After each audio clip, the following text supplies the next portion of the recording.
It's a pleasure meeting both of you. First, I want to say that I can't remember what I ate for lunch yesterday, and that we're about to talk about something that happened 75 years ago. Thank you so much for having a much better memory than I do.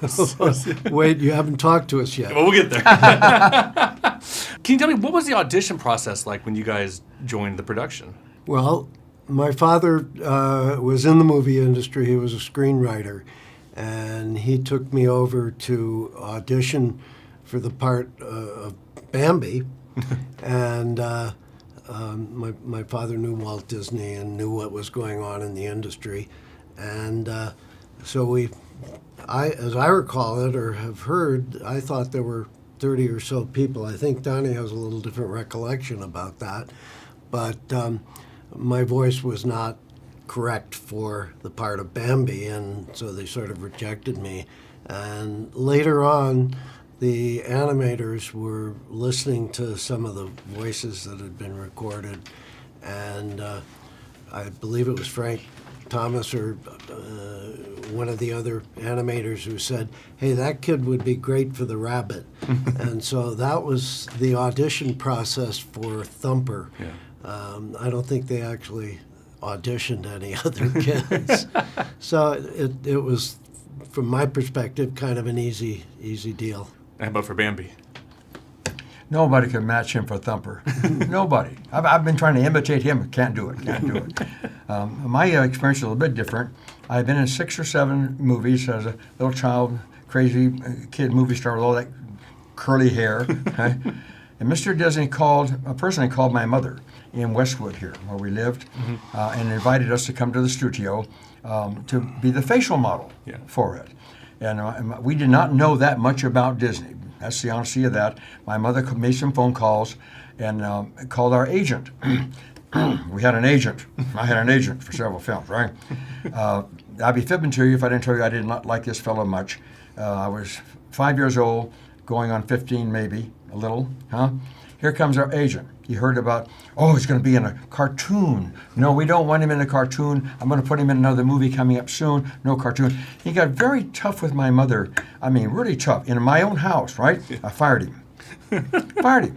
Later, we heard it for a long, long time. A 5-year-old runt little kid, me, fired his agent from New York, right?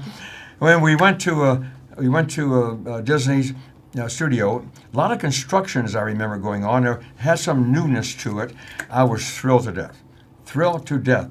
Here's the place where they have all these funny little characters, not some boring soundstage for a kid that's 5 years old who wants to ride his bicycle and play with his puppy dog, not in a soundstage or a studio. So I was delighted to be at Disney. You guys both mentioned Mr. Disney. What life lessons did you take away by working with him personally?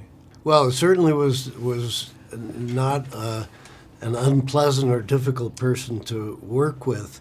I think that he was very much involved with the employees and very sympathetic and empathetic with everyone. And I think just to experience someone who is in a position of power, if you will, or authority, who was not bullying or being tough on one another was very meaningful.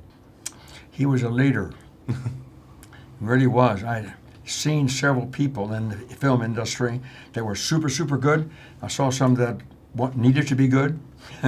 Mr. Disney was a contrast. He was a leader. He had his sleeves rolled up half the time. He was participating in some studios. I won't mention where or how. The employees, the sound guy, the camera guy would say, "Watch out, here he comes, here he comes." What kind of leader is that? Here he comes, right? Be careful. When Mr. Disney would show up, it was very, very warm. Here comes Walt, he'll help. Ask him about that. That's called participation leadership, and it made a heck of an impression on me. And I almost got fired once, I think, because I called a live deer that I saw, my very first deer, boring, and he heard about it, and he said, "Donnie, our Bambi will not be boring." After 75 years, why do you think Bambi still resonates with audiences today?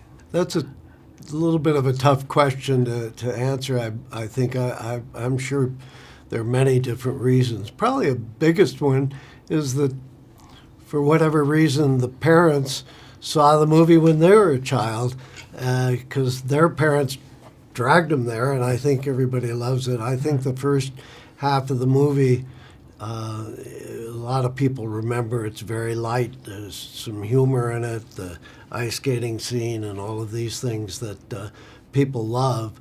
And so I think parents today bring their kids to the movie, or they show it at home on a DVD or Blu-ray or whatever. Yeah. And so I think that's a big part of it. It has to resonate forever. Just like the song, Love is a Song Never Ends, it has to resonate forever. I get mail today, 3 letters a week from children all over, from Nova Scotia, from Oregon, everywhere. And sometimes artwork. A child will draw Bambi and send it to me. 75 years later, the birthday now of Bambi, that's the evidence that it has an impact, positive, with children and grandmothers and granddads, or they would not go to the trouble to write letters to an old jerk like me in the middle of Texas. Absolute pleasure meeting both of you. Thank you so much. Thank you. You guys have a great day. Pleasure.